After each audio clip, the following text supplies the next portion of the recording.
Welcome to ABC campus. आज हम IAS 7 statement of cash flows का एक पास्ट एग्जाम क्वेश्चन कर रहे हैं स्प्रिंग 2019 के अटैम्प्ट से, और क्वेश्चन का टाइटल है ड्रम लिमिटेड। तो क्वेश्चन का डाटा है कि junior accountant of drum limited has prepared the following statement of cash flows for the year ended 31 December 2018। तो जो स्टेटमेंट ऑफ कैश फ्लो यहाँ पर दी हुई है वो एक incorrect statement of cash flow लग रही है अपेरेंटली फर्स्ट लुक पर ही, क्योंकि इसमें सिर्फ इंक्रीज और डिक्रीज लिखे हुए हैं ऑपरेटिंग एक्टिविटीज़ में भी, इन्वेस्टिंग के अंदर भी, और फिर फाइनेंसिंग के अंदर भी, फिर डिक्रीज इन कैश बैलेंस और ओपनिंग क्लोजिंग बैलेंस भी दिया हुआ है। अब इवन अगर आइटम्स को देखा जाए तो जो रिटेन अर्निंग का इंक्रीज है वो ऑपरेटिंग के अंदर दिया हुआ है, जबकि रिटेनिंग इक्विटी का आइटम है। हाँ, प्रॉफिट का इफेक्ट, अगर प्रॉफिट भी 1360 होता तो फिर अलग बात थी, डिविडेंड को फाइनेंसिंग में होना चाहिए, एंड सो ऑन। तो हमारे पास जो आइटम है, retained earning, dividend payable, trade receivable, interest accrued, land and building, equipment, inventory, tax payable, share capital और प्रीमियम, लॉन्ग टर्म लोन और ट्रेड एंड अदर पेएबल्स। तो फर्दर डाटा ये है कि junior accountant inform you that he has taken the difference of opening and closing balances of each balance sheet item and classified each difference as either operating, investing और financing cash flow. So basically इस सारे process में दो जो गलतियां हैं, एक तो ये कि हर आइटम का सिंपली ओपनिंग क्लोजिंग लेकर नहीं लिखना होता स्टेटमेंट ऑफ कैश फ्लो में। दूसरा ये कि जो ऑपरेटिंग, इन्वेस्टिंग और फाइनेंसिंग के अंदर क्लासिफिकेशन हुई हुई है वो भी गलत हुई हुई है। तो he further inform that the statement is tied up with the cash balance appearing in the balance sheet, यानी ये जो ओपनिंग और क्लोजिंग बैलेंसेज हैं ये करेक्ट हैं, ये बैलेंस शीट के आइटम के साथ मैच कर रहे हैं। He has ignored the following information. तो ये ऑब्वियसली वो सारी इन्फॉर्मेशन होगी जो इंक्रीज और डिक्रीज के अलावा हमारे लिए रेलिवेंट है ताकि हम स्टेटमेंट ऑफ कैश फ्लोज बना सकें। तो इन्फॉर्मेशन जो फर्दर है वो क्या है? Depreciation on building and equipment amounted to 480,000 and 810,000 respectively. तो ये हमने क्योंकि इनडायरेक्ट मेथड फॉलो करना है, सो उस बेसिस पर इस डेप्रिसिएशन को भी ऐड बैक कर देंगे। During the year N equipment costing 560,000 and having a book value of 310,000 was sold for 440,000। तो इसका गेन और लॉस ऑन डिस्पोजल भी आएगा, सेल प्रोसीड इन्वेस्टिंग में शो होनी चाहिए। Provision for doubtful debt was increased by 140,000, क्योंकि ऊपर जो रिसीवेबल का इंक्रीज दिया हुआ है वो नेट रिसीवेबल का इंक्रीज है। Dividend amounting to 700,000 was paid during the year, dividend paid की फिगर हमें गिवन है। Interest and tax expenses for the year amounted to 378,000 and 650,000 respectively. तो ये एक्सपेंस की फिगर है, इंक्रीज डिक्रीज ऊपर दिए हुए हैं, उनकी बेसिस पर हम इसका जो कह लें कि पेड अमाउंट फाइंड आउट कर सकते हैं। Trade and other payable as at 31 December 2018 included ₹950,000 for purchase of land and building. तो ये 950,000 जो है वो ट्रेड पेबल की इंक्रीज डिक्रीज से सेपरेट कर देंगे और इसको कंसीडर करेंगे प्रॉपर्टी प्लांट इक्विपमेंट के जो एक्विजिशन है उसके अंदर। सो यहाँ पर इसका जो क्वेश्चन को सॉल्व करने की दो टेक्निक्स हैं। एक टेक्निक तो ये है कि हम रेलिवेंट जो ये एडिशनल फॉर्मेशन है इसको लें और ऊपर का जो इंक्रीज डिक्रीज है उसको कॉन्सेप्चुअली प्लस या माइनस कर दें ताकि हम अमाउंट ऑफ कैश पेड या रिसीव्ड की अमाउंट फाइंड आउट कर सकें। और दूसरा तरीक़ेकार, क्योंकि हम ज़्यादातर टी अकाउंट की बेसिस पर कैलकुलेशन कर रहे होते हैं, तो फिर जब ये इंक्रीज डिक्रीज का डाटा आता है तो डायरेक्टली तो ये थोड़ा प्रॉब्लमेटिक लगता है। तो उसका भी एक बड़ा आसान तरीका है कि जहाँ पर भी इंक्रीज हो रहा है तो आप एज्यूम करें कि ओपनिंग बैलेंस जीरो था और जितने से इंक्रीज कह रहे हैं उसको क्लोजिंग बैलेंस ले लें।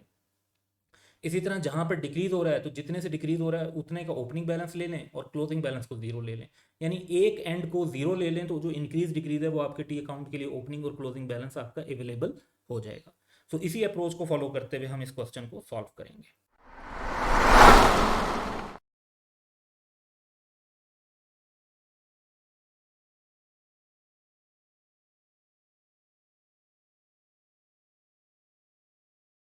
तो हम अपना आंसर डेवलप करते हैं। एंटिटी का नाम drum limited, statement of cash flows हम बना रहे हैं for the year ended 31 December 2018। सबसे पहले हमें cash flow from operating activities चाहिए जिसमें हमें कैश जनरेटेड फ्रॉम ऑपरेशंस की फिगर लेनी है और उसके लिए हम एक नोट डेवलप करेंगे।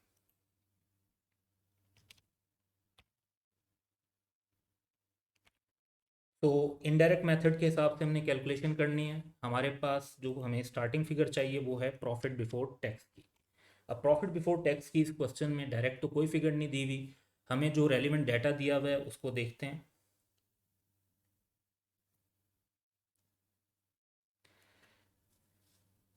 तो रिटेन अर्निंग का इंक्रीज बताया हुआ 1360 का,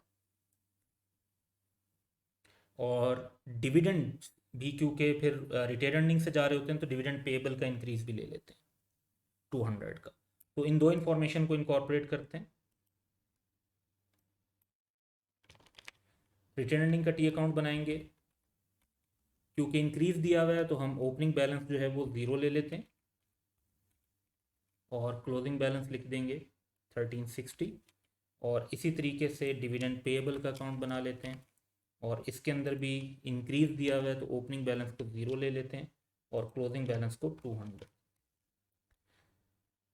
अब क्वेश्चन में हमें कुछ पॉइंट्स जो दिए हुए हैं उसमें डिविडेंड की फिगर दी हुई है, तो उसको इनकॉर्पोरेट करते हैं। Dividend amounting to ₹700,000 was paid during the year. तो जो अमाउंट कैश में पे हुई है वो हमें क्वेश्चन में गिवन है, इसको इनकॉर्पोरेट करते हैं, टोटल करेंगे 900। तो एज अ बैलेंसिंग फिगर हमारे पास वो अमाउंट आ जाती है जो रिटेन अर्निंग से ट्रांसफर हुई होगी डिविडेंड पेएबल में, क्योंकि जब डिविडेंड डिक्लेयर किए जाते हैं तो एंट्री होती है retained earning debit dividend payable credit. तो डिविडेंड पेएबल रिटेन अर्निंग की वजह से डेबिट हुआ होगा 900 से, विच मीन्स कि हमें यहाँ पर इसका डेबिट इम्पैक्ट मिल जाएगा 900 से। और अब इधर टोटल करते हैं 2260 2260। तो एज अ बैलेंसिंग फिगर हमें प्रॉफिट आफ्टर टैक्स की अमाउंट मिल जाएगी, दैट इज़ 2260। तो हमें प्रॉफिट आफ्टर टैक्स की वैल्यू तो मिल गई, लेकिन हमें अपने नोट में जो चाहिए होती है फिगर वो प्रॉफिट बिफोर टैक्स की चाहिए होती है। तो उसका तरीक़ेकार ये है कि हमें टैक्स की अमाउंट देखनी होगी। टैक्स की अमाउंट है 650,000। सो टैक्स की इस अमाउंट को ऐड बैक कर देंगे प्रॉफिट आफ्टर टैक्स में। तो प्रॉफिट आफ्टर टैक्स हमने वर्किंग वन से लिया, टैक्स एक्सपेंस को ऐड बैक किया, तो हमारे पास प्रॉफिट बिफोर टैक्स आ गया। अब हमें नेक्स्ट एडजस्टमेंट्स लेनी है। सबसे पहली जो हमारी एडजस्टमेंट होगी वो डेप्रिसिएशन की, नॉन कैश आइटम के तौर पर जैसे हर जगह लेते हैं। तो डेप्रिसिएशन क्वेश्चन के अंदर गिवन है कि depreciation on building and equipment amounted to 480,000 and 810,000 respectively. तो ये हम ऐड बैक कर देंगे 1290। इसके बाद मज़ीद नॉन कैश आइटम में बैड डेट्स नहीं है, डाउटफुल डेट्स हैं, तो उनको इनकॉर्पोरेट कर लेते हैं। थर्ड इंफॉर्मेशन है कि provision for doubtful debt was increased by 140,000। तो जितने से प्रोविजन इंक्रीज हुई होती है उतने का ही हमने एक्सपेंस रिकॉर्ड किया होता है।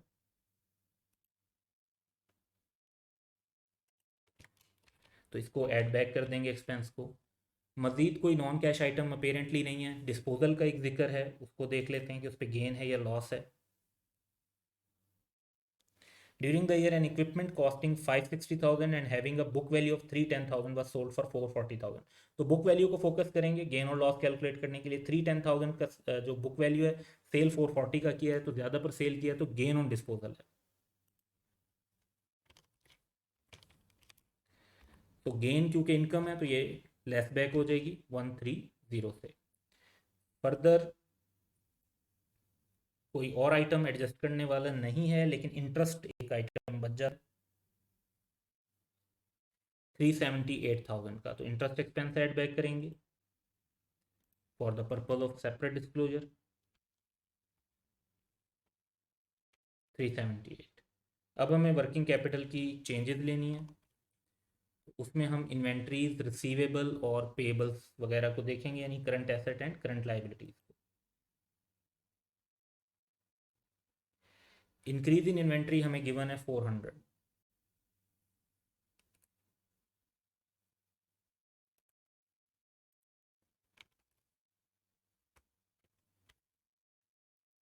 Decrease basically. उसके बाद नेट ट्रेड रिसीवेबल में इंक्रीज गिवन है 100 का, लेकिन साथ ही जो हमें ये बताया हुआ है कि जो डाउटफुल डेट की प्रोविजन है वो 140 से इंक्रीज हुई। तो अगर ये 140 से प्रोविजन इंक्रीज ना हुई होती तो रिसीवेबल में इंक्रीज 140 से मज़ीद ज़्यादा होता। तो based on that increase in receivable अगर ग्रॉस पे शिफ्ट करते हैं तो डाउटफुल डेट वाली प्रोविजन को इसमें ऐड बैक कर देंगे 140 की, तो 240 का टोटल इंक्रीज कंसीडर होगा।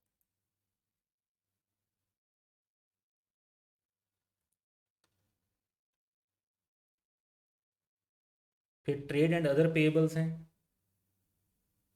600 से इंक्रीज आ रहा है, लेकिन इस 600 में के इंक्रीज में क्वेश्चन में बताया हुआ है कि 950,000 वो हैं जिनका ताल्लुक ऑपरेटिंग से नहीं बनता, वो लैंड और बिल्डिंग से रिलेटेड है यानी इन्वेस्टिंग से रिलेटेड है। तो 600 के इंक्रीज में से 950 माइनस कर देंगे तो इंक्रीज के बजाय डिक्रीज आ जाएगा, तो पेएबल में डिक्रीज आ जाएगा। 600 का इंक्रीज था, 950 प्रॉपर्टी प्लांट इक्विपमेंट से रिलेट करता है, तो इनफैक्ट 350 का डिक्रीज है जो ऑपरेटिंग में आना चाहिए। तो रेलिवेंट आइटम्स का इंक्रीज डिक्रीज यानी वर्किंग कैपिटल चेंजेस जब रिकॉर्ड कर ली तो हमारे पास अमाउंट आ रही है 4398, जो कि कैश जनरेटेड फ्रॉम ऑपरेशन की फिगर है। इसको हम अपनी स्टेटमेंट मेन स्टेटमेंट के अंदर इनकॉर्पोरेट कर लेंगे 4398, और यहाँ पर अब हमें इंटरेस्ट पेड और इनकम टैक्स पेड की फिगर लेनी है। तो डाटा देखते हैं। इंटरेस्ट 378,000 का एक्सपेंस है,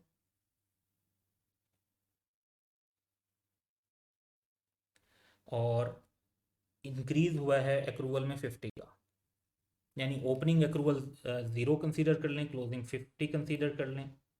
तो based on that 378 plus opening accrual 0 का माइनस 50 का closing accrual, that would be 328 interest paid. Same income tax के साथ कर लेंगे, 650,000 की फिगर है, और टैक्स पेएबल में डिक्रीज है, तो यानी ओपनिंग 60 कंसीडर कर लेंगे पेएबल और क्लोजिंग 0।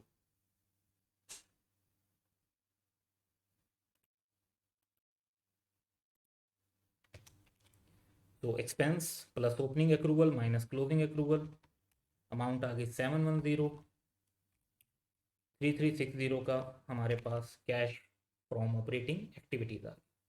नेक्स्ट हमारी जो है वो cash flow from investing activity होगा, जिसके अंदर हमारा फोकस होगा अब नॉन करंट एसेट्स पे। तो नॉन करंट एसेट्स पे अगर हम देखते हैं तो पहले इंक्रीज डिक्रीज क्या है वो ज़रा देख लें। तो एक item land and building given है और एक इक्विपमेंट गिवन है, दोनों में 2600 एंड 1550, तो इसको टी अकाउंट बना के वर्किंग में इनकॉर्पोरेट कर लेते हैं। लैंड एंड बिल्डिंग क्योंकि इंक्रीज बताया हुआ है तो ओपनिंग 0 ले लेते हैं, और क्लोजिंग जो बताया हुआ है 2600। फिर एक एसेट इक्विपमेंट का बताया हुआ है, इसमें भी इंक्रीज है तो ओपनिंग 0 ले लेंगे, और क्लोजिंग जो है जो अमाउंट है 1550। अब देखते हैं कि इसमें मज़ीद हमारे पास क्या डाटा अवेलेबल है और उसको इनकॉर्पोरेट करते हैं।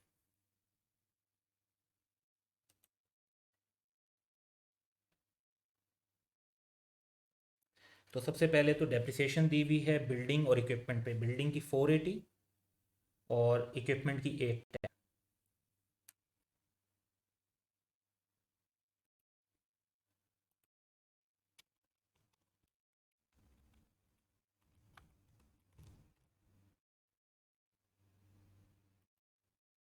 नेक्स्ट सेकंड इन्फॉर्मेशन में हमें बुक वैल्यू दी हुई है जिसका डिस्पोजल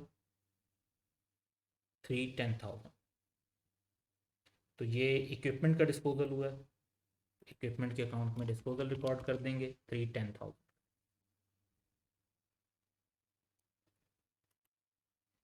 इसके बाद doubtful debt, dividend, interest, tax, trade and other payable में 950,000 की ऐसी लैंड और बिल्डिंग है जो यानी अक्रूवल पे परचेज की, तो ये नॉट कैश के अगेंस्ट नहीं होगी, एडिशन हुआ है लेकिन पेबल के अगेंस्ट हुआ।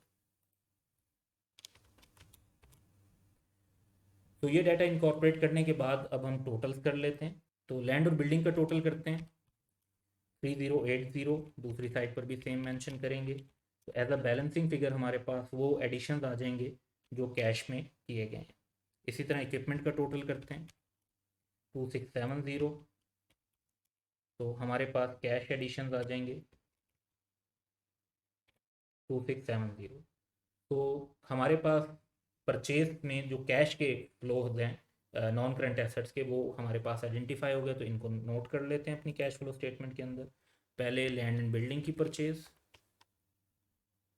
वर्किंग 3 से 2130, और फिर purchase of equipment working 4 relevant है 2670। इसके अलावा हमें सेल प्रोसीड्स बताई हुई हैं 440,000 की। तो ये हमारा इनफ्लो होगा। और क्वेश्चन में मज़ीद किसी इन्वेस्टमेंट वगैरह की बात नहीं हो रही, सिर्फ एसेट्स की बात हो रही थी, नॉन करंट एसेट्स की। तो इस बेस पर टोटल कर लेते हैं। 4360 का कैश यूज हुआ है इन्वेस्टिंग एक्टिविटीज़ के अंदर। नेक्स्ट हम cash flow from financing activities calculate करेंगे, जिसमें हमारा फोकस इक्विटी और बोरिंग्स पर होगा।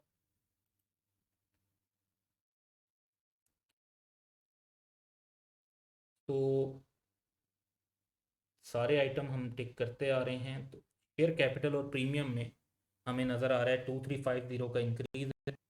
कोई बोनस शेयर वगैरह का तो कहीं जिक्र नहीं है, तो फिर ये कैश फ्लो के उसमें कॉन्टेक्स्ट में इसको कंसीडर करेंगे।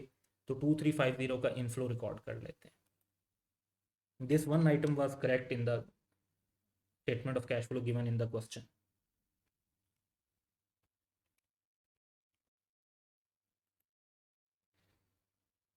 इसके बाद लॉन्ग टर्म लोन में डिक्रीज है। This is the item that is also correct. तो लॉन्ग टर्म लोन में डिक्रीज को basically repayment of loan consider करना चाहिए।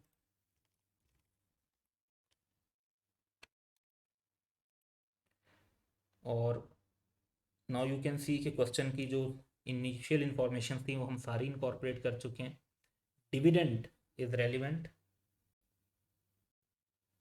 पेड अमाउंट 700,000 की, इसे फाइनेंसिंग एक्टिविटी में आउटफ्लो कंसीडर कर लेंगे।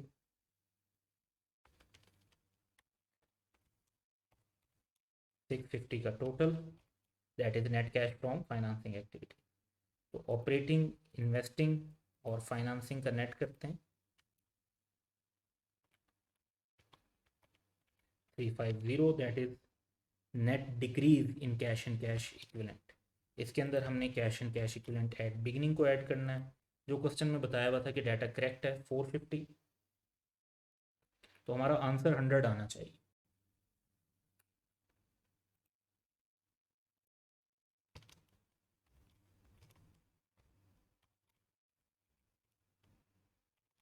तो cash and cash equivalent at end 100 आ रहे हैं, जो कि क्वेश्चन में जो करेक्ट बैलेंस बताया हुआ कैश का उसके साथ भी मैच कर रहे हैं। तो ये क्वेश्चन की रिक्वायरमेंट थी कि statement of cash flow accordingly बनाई जाए। So that's that requirement fulfilled here. Welcome to ABC campus. आज हम I7 statement of cash flow का एक पास्ट एग्जाम क्वेश्चन कर रहे हैं स्प्रिंग 2020 की अटैम्प्ट से, जिसका टाइटल है ब्रॉड पीक लिमिटेड। 8 मार्क्स का ये क्वेश्चन है और इसमें छोटे से कुछ 4 सिनेरियोज पूछे हुए हैं और उस पर हमने ब्रीफली क्यूरीज को आंसर करना है। तो क्वेश्चन का डाटा है कि you are working as finance manager in Broad Peak Limited. Fraz has recently joined BPL as an internee for 3 months. You have asked him to develop an understanding of the statement of cash flows. तो after going through few statements he has raised the following queries. तो एक internee ने ये curies raise की हैं कुछ statement of cash flows को देखते हुए, जो उसके जहन में क्वेश्चन आए हैं कि भाई ये चीज़ें क्या हैं और ऐसी क्यों हैं। तो हमने उनको इस तरह से एक्सप्लेन करना है कि उनकी समझ में ये बात आ जाए जो वो इशू रेज कर रहे हैं उनसे मुताल्लिक। तो 4 इशूज यहाँ पर रेज हुए हैं 1 2 3 4, और रिक्वायरमेंट ये है कि briefly answer the queries raised by Fraz. तो यहाँ पर जो हमारी ये 4 क्यूरीज हैं, वन बाय वन हम इनको रिस्पॉन्ड करेंगे। तो वन बाय वन हर क्यूरी के आंसर की तरफ चलते हैं।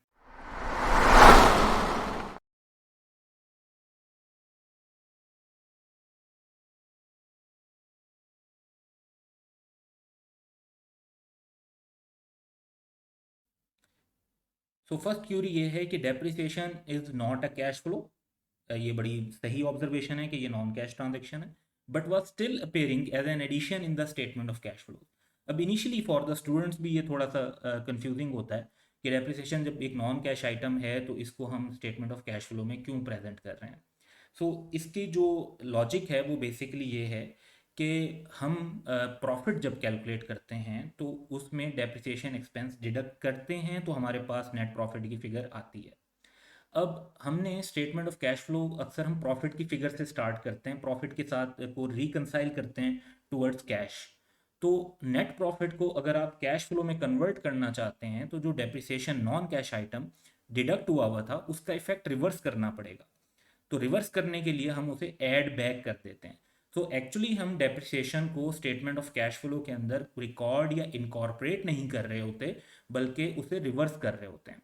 बल्कि इंटरेस्टिंगली जितना भी हमारा एडजस्टमेंट का पोर्शन होता है उसके अंदर हम किसी भी चीज़ को रिकॉर्ड नहीं कर रहे होते, बल्कि उसको रिवर्स कर रहे होते हैं। हर वो चीज़ जो प्रॉफिट के अंदर ऐड हुई भी होती है उसको लेस कर रहे होते हैं, जो लेस हुई भी होती है उसे ऐड कर रहे होते हैं। So all the adjustments are actually reversal process and not the recording process. Next चलते हैं। सेकंड क्यूरी ये है कि in the statement of cash flows of a competitor interest paid was shown as a financing activity but BPL showed it in operating activities. तो एक competitor की जो statement of cash flow है उसमें financing activity में show हो रहा है इंटरेस्ट पेड, और हमारी एंटिटी के अंदर ऑपरेटिंग एक्टिविटीज़ के अंदर शो हो रहा है। तो इसका पर्सपेक्टिव बेसिकली ये है कि IS 7 जो है वो इंटरेस्ट पेड की जो क्लासिफिकेशन और प्रेजेंटेशन है वो दो अलाउ करता है कि आप उसे फाइनेंसिंग एक्टिविटी के तौर पर भी शो कर सकते हैं और उसे ऑपरेटिंग एक्टिविटी के तौर पर भी शो कर सकते हैं। इस पर कोई जो है फाइनल कंक्लूजन नहीं है स्टैंडर्ड सेटर्स का, और इस वजह से both classification are correct as long as कि आप उसे कंसिस्टेंटली अप्लाई करते हो। यानी आप ऐसा नहीं कर सकते कि सेम एंटिटी जो है वो कभी ऑपरेटिंग में क्लासीफाई कर ले कभी फाइनेंसिंग में कर ले। तो जो भी आपकी क्लासिफिकेशन होगी वो आपकी क्लासिफिकेशन और प्रेजेंटेशन होगी वो कंसिस्टेंट होनी चाहिए। अलाउड दोनों हैं, और ये इंटरेस्ट पेड के साथ साथ सेम इशू जो है वो इंटरेस्ट रिसीव्ड, डिविडेंड रिसीव्ड और डिविडेंड पेड के लिए भी है कि उनके अंदर भी alternative classification and presentation available है। थर्ड क्यूरी की तरफ चलते हैं। BPL purchased inventories through out the year but total purchase of inventory were not shown in the statement. However, only decrease in inventory was added. तो सारा साल एक entity purchases करती है और स्टेटमेंट ऑफ कैश फ्लो में वो purchases show नहीं हो रही और सिर्फ इन्वेंट्री का इंक्रीज और डिक्रीज शो कर दिया जाता है। तो ये क्यूरी है इंटरनी की, हमने इसको रिस्पॉन्ड करना है। तो बेसिकली पॉइंट ये है कि statement of cash flow net profit से स्टार्ट होती है जिसमें cost of sales already deduct हुई भी होती है। तो जो नेट प्रॉफिट की हमारी फिगर है उसमें cost of sales already deduct हुई भी है। अब कॉस्ट ऑफ गुड सोल्ड जो है उसका इफेक्ट परचेजेज में कन्वर्ट करने के लिए, यानी जो to convert the effect of cost of good sold into outflow for purchases of inventory, हम चेंज इन इन्वेंट्री को एडजस्ट करते हैं, इंक्रीज को डिडक्ट कर दिया जाता है, डिक्रीज को ऐड कर दिया जाता है। अच्छा, अब ये तो नैरेटिव पर्सपेक्टिव हो गया, लेकिन हम आप लोगों के साथ एक एडिशनल पॉइंट पर चलते हैं और देखते हैं कि ये कैसे प्रूव करें हम कि ये बेसिकली एडजस्टमेंट जो है वो फिर हमें परचेजेस की फिगर की तरफ ही ले जाती है।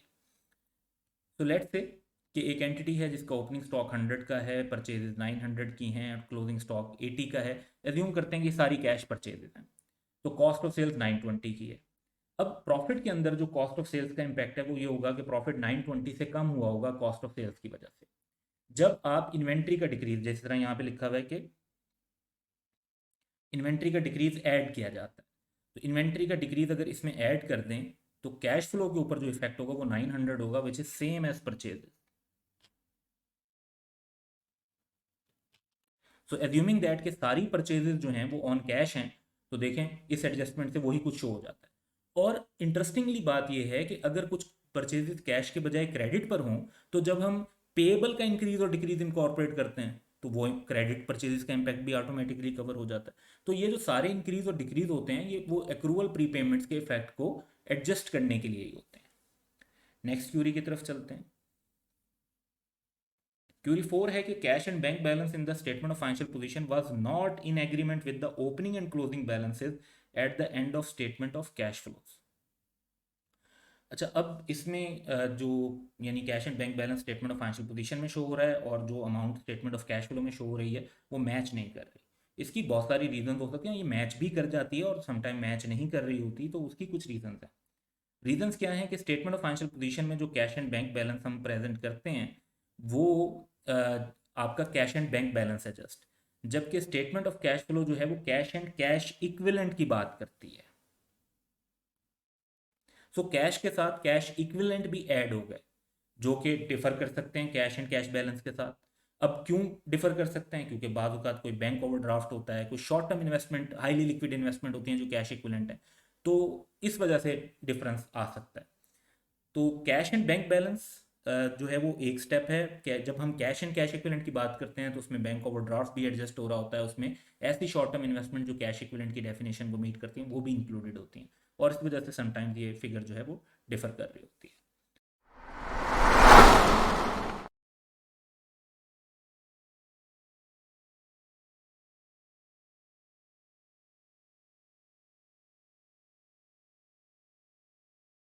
Welcome to ABC campus. आज हम I 7 statement of cash flows में objective based question and answer 21 to 36 cover करेंगे। क्वेश्चन 21 है कि a cash flow statement provides information that enables users to evaluate the changes in, तो basically solvency, net assets, financial structure और liquidity.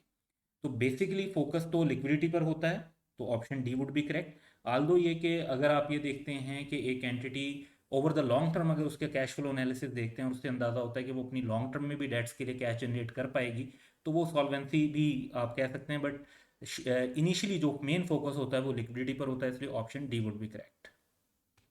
Question 22, daily sales and purchases and employ cost comprise, तो कौन सी activity इसमें से बनेगी हमारी? तो operating activity की डेफिनेशन है कि it is principal revenue producing activities of an entity. तो प्रिंसिपल रेवेन्यू प्रोड्यूसिंग के अंदर सेल, परचेज और जो रूटीन लेबर कॉस्ट और दूसरी एक्सपेंसेस हैं वो आ जाते हैं, इस वजह से option A would be correct. Question 23 है कि which of the following involve the movement of cash. तो राइट इशू के अंदर तो मूवमेंट ऑफ कैश इन्वॉल्व है क्योंकि कैश का इनफ्लो होता है, so option A is correct. Depreciation of fixed asset जो है वो नॉन कैश आइटम है। Creation of provision for doubtful debt जब आप क्रिएट करते हैं तो एक्सपेंस डेबिट, अलाउंस क्रेडिट होता है, तो ये भी बेसिकली नॉन कैश है, और बोनस इशू भी नॉन कैश है। तो the only cash flow based item cash inflow है जिसमें वो राइट इशू है, option A is correct. Question 24 है कि activities that result in changes in the size and composition of equity capital and borrowing of an entity are called, this is precisely the definition of financing activities, तो option C would be correct. Question 25 है कि which of the following are not the operating activities. अच्छा, interest paid जो है ये operating में भी आ सकता है और फाइनेंसिंग में भी आ सकता है। Cash payment of income taxes usually operating activity, collection from customer always operating activity, payment of dividend भी ऑपरेटिंग और फाइनेंसिंग दोनों में आ सकता है, लेकिन जो ज़्यादा कॉमन होता है वो डिविडेंड को फाइनेंसिंग एक्टिविटी के तौर पे ट्रीट करना होता है। फॉर दैट रीज़न हम जो यहाँ पर बात करेंगे कि which of the following are not operating activity, तो पेमेंट ऑफ डिविडेंड ज़्यादा अप्रोप्रिएट आंसर है as compare to interest paid. Question 26 है, Amplifier Limited had sales of rupees 120 million during the year. Trade and other receivable increased from 12 to 16 million, an increase of 4 million. What amount of cash was received from customer during the year? तो simply cash receive from customer अगर calculate करते हैं तो sales की value 120 million given है और receivable में increase 4 million है, which would be considered outflow. तो बेस्ड ऑन दिस 116 मिलियन का हमारा जो है बेसिकली इनफ्लो होगा, तो 116 million, option B is correct. Question 27 देखते हैं। Cost of sales for Shah textile limited during the year was rupees 100 million, opening inventory 20 million, closing inventory 28 million, opening trade payable 5 million, closing trade payable 9 million. What amount of cash was paid to supplier? So basically एक तरीक़ाकार तो इसका ये हो सकता है कि आप इन्वेंट्री का कॉस्ट ऑफ सेल्स दी हुई है, तो एक टी अकाउंट बना लें कॉस्ट ऑफ सेल्स का या इन्वेंट्री का, तो उस बेसिस पर आपको परचेजेस मिल जाएंगी और फिर परचेजेस को पेबल के टी अकाउंट में डालें तो वहाँ से कैश पेड टू सप्लायर मिल जाएगा। तो एक तो वो तरीका है। दूसरा जो हम typically statement of cash flow बनाते हुए यूज़ कर रहे होते हैं उसको हम फॉलो कर लेते हैं यहाँ पे, कि कैश पेड टू सप्लायर के लिए हम सबसे पहले कॉस्ट ऑफ सेल्स की फिगर लेंगे 100 मिलियन, फिर हम देख रहे हैं कि इन्वेंट्री का उन्होंने बताया कि 20 से 28 की हो गई है, तो इंक्रीज इन इन्वेंट्री है, यह आउटफ्लो कंसीडर होगा। फिर जो पेबल्स हैं वो 5 से बढ़कर 9 के हो गए, ये इनफ्लो कंसीडर होगा। सो बेस्ड ऑन दिस हमारा आंसर आ जाएगा 104 का outflow, option B would be correct. Remember this कि अल्टरनेटिवली अगर आप इन्वेंट्री का टी अकाउंट बनाते हैं और पेबल का टी अकाउंट फिर बनाते हैं, इन्वेंट्री के अकाउंट से परचेजेस फाइंड आउट करें, पेबल के अकाउंट में डालकर कैश पे टू सप्लायर वहां से भी निकाल सकते हैं। क्वेश्चन 28 है जी हमारे पास कि Zaman limited extracted general ledger from which it shows salaries and wages expense of rupees 50 million during the year, its cash flow statement reported cash paid to employees of rupees 42 million, opening balance of accrued salaries and wages were 3.6 million, what was the closing balance for accrued salaries and wages। तो ये तो simply एक T account अगर बना लें या plus minus से भी कैलकुलेट कर सकते हैं। सो ओपनिंग देखें, एक्सपेंस,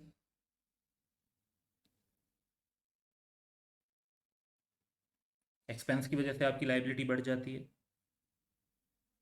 पेमेंट की वजह से आपकी लाइबिलिटी कम हो जाएगी, तो क्लोजिंग बैलेंस आ जाएगा 11.6 million, option A is correct. Question 29 है कि sale proceeds from disposal of property plant and equipment are classified as, जितने भी लॉन्ग टर्म एसेट्स की एक्विजिशन और डिस्पोजल होते हैं उनको इन्वेस्टिंग एक्टिविटी में ट्रीट किया जाता है, तो option C would be correct. Question 30 है कि which one of the following event will increase the cash balance, यानी जो चीज़ कैश इनफ्लो में रिजल्ट करेगी। लोन रीपेमेंट टू बैंक, ये तो आउटफ्लो होगा। Bank granting it an overdraft facility, just facility का मतलब होता है कि आप लोन ले सकते हैं, जब तक आप एक्चुअली लोन नहीं लेते तो इनफ्लो नहीं होता। डेटर्स पेइंग अमाउंट, तो हाँ डेटर्स जब हमें पैसे दे देंगे तो हमें पैसे रिसीव हो जाएंगे, दैट वुड बी इनफ्लो, ये हमारा आंसर होगा। और sale of stock on credit, sale of stock से, सेल से अल्टीमेटली तो पैसे आते हैं, लेकिन जब क्रेडिट पर जब तक सेल की हुई होती है तब तक पैसे रिसीव नहीं हुए होते, तो ये भी आंसर नहीं होगा, option C is correct. Question 31 देखते हैं, a company with healthy profits is facing a cash shortage, which of the following events could account for this, के प्रॉफिट्स होने के बावजूद उनके पास कैश शॉर्टेज का मसला है, तो ऐसा क्यों हो गया होगा। डिलेइंग पेमेंट्स टू क्रेडिट, अगर आप क्रेडिटर्स को पेमेंट डिले करते हैं तो फिर तो आपके पास कैश अभी बचा हुआ होगा, पड़ा हुआ होगा, क्योंकि आपने पे कम किया है, तो ये रीज़न तो नहीं हो सकती। The shortening of the credit period granted to debtors, तो डेटर्स को अगर आप क्रेडिट पीरियड शॉर्ट कर रहे हैं तो उससे तो वो जल्दी पैसे दे रहे होंगे, तो ये भी कैश शॉर्टेज की रीज़न नहीं हो सकती। The recent acquisition of machinery, yes, machinery acquire की, उसके लिए आपने जो पैसे दिए, तो मशीनरी नॉर्मली ह्यूज कॉस्ट होती है, तो ज़्यादा अमाउंट का कैश आउटफ्लो बिजनेस से हो गया, इसकी वजह से ये प्रॉब्लम राइज हो सकता है कि कैश शॉर्टेज हो गई, तो ऑप्शन सी इज करेक्ट। फिर an increase in dividend proposed by the director, जब तक डिविडेंड प्रपोज्ड है तो उसको लाइबिलिटी भी नहीं बना, उसकी पेमेंट भी नहीं हुई, डिविडेंड जब पे होगा तो कैश शॉर्टेज का प्रॉब्लम होगा, तो जस्ट प्रपोज की बेस पर कैश शॉर्टेज राइज नहीं हो सकती। क्वेश्चन 32 देखते हैं, which one of the following company is most likely to run into cash flow problem, यानी एक्सपेक्टेड है, अभी नहीं, फ्यूचर में एक्सपेक्टेड है कि वो उनको कैश फ्लो प्रॉब्लम्स हो सकते हैं। A loss making company making components of vital strategic importance to the government, अच्छा ऐसी कंपनी को कैश फ्लो का प्रॉब्लम इस वजह से नहीं आता कि फिर गवर्नमेंट इनको बेल आउट देती है, अगर ये कंपनीज लॉस मेकिंग भी हों, इनको कैश फ्लो प्रॉब्लम भी हो जाए, क्योंकि वो स्ट्रेटजिक इंपॉर्टेंस के जो चीज़ें बना रहे हैं, तो गवर्नमेंट उनको फाइनेंशियली और कैश बेस पर जो है सपोर्ट करेगी, इवन मे बी एक्वायर करे, कोई और लोन के तौर पर दे या बेल आउट पैकेज दे या ग्रांट दे, लेकिन इनको पैसे अल्टीमेटली मिल जाएंगे क्योंकि स्ट्रेटजिक इंपॉर्टेंस है फॉर गवर्नमेंट्स। दूसरा, profitable new retailer about to embark on ambitious expansion plan, अब अगर आप कहते हैं जी हमारी जो है ना रिटेलर है उसका एक बहुत अच्छा स्टोर चल रहा है, लेकिन अब वो कहता है कि जी मैं 2-3 स्टोर और बनाना चाहता हूँ, तो ऑब्वियसली उसमें बहुत ज़्यादा कैश आउटफ्लो होगा, तो दिस कैन बी समथिंग जो फ्यूचर में आपके लिए कैश फ्लो प्रॉब्लम क्रिएट कर दे, ऑल्दो यू आर प्रॉफिटेबल, लेकिन आप एक जो एक्सपेंशन कर रहे हैं उस पर काफ़ी ज़्यादा कॉस्ट लगती है, जो प्लांट में बेसिकली स्टोर की लैंड बिल्डिंग लेंगे, फिर दूसरे इक्विपमेंट्स लेंगे और उसके अलावा स्टॉक खरीदेंगे, तो उस पर कॉस्ट लगेगी। A company which has recently sold parts of its operations so as to concentrate on its core area, तो उसने तो अपने ऑपरेशन के कुछ हिस्से सेल किए, उनके पास तो भी कैश अच्छा खासा मौजूद होगा, फिर reasonably profitable long established company with no expansion plan, तो इसका मतलब है कि ये तो स्टेबल चल रहे हैं और आगे भी कोई मेजर कैश आउटफ्लो नहीं करने वाले, तो कैश फ्लो प्रॉब्लम इनकी भी राइज नहीं होंगे। Question 33, which what is the immediate effect of making a capital repayment on a loan on cash flow and profits?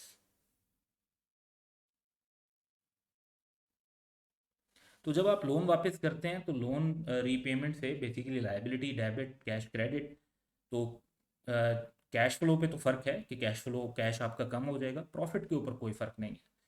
तो option A would be correct कि on profit none, on cash decrease. जो बाकी हैं उसमें profit के ऊपर impacts दिए हुए हैं, तो वो यहीं पे गलत हो जाते हैं, दूसरी रीज़न तो बात की बात है। Question 34, a company has a negative cash flow from operating activities, what could explain this negative cash flow?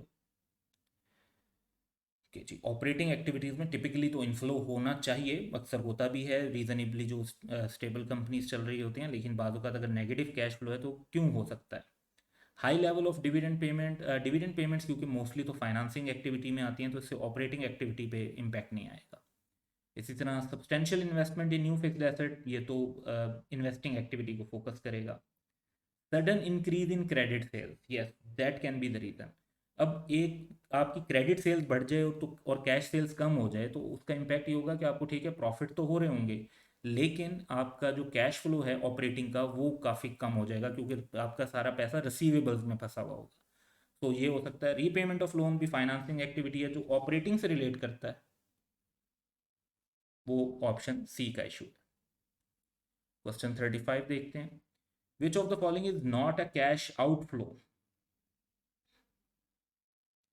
Dividends जब पे किए जाते हैं तो ये कैश आउटफ्लो नहीं है, लेकिन डिविडेंड इनकम है अगर तो वो ऑब्वियसली हम कह सकते हैं कि नॉट वो कैश इनफ्लो हो जाएगा।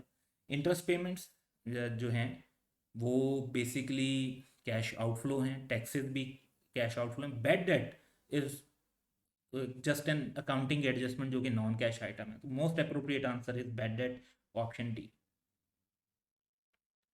क्वेश्चन 36 है, विच of the following would cause negative net cash flow from operating activities?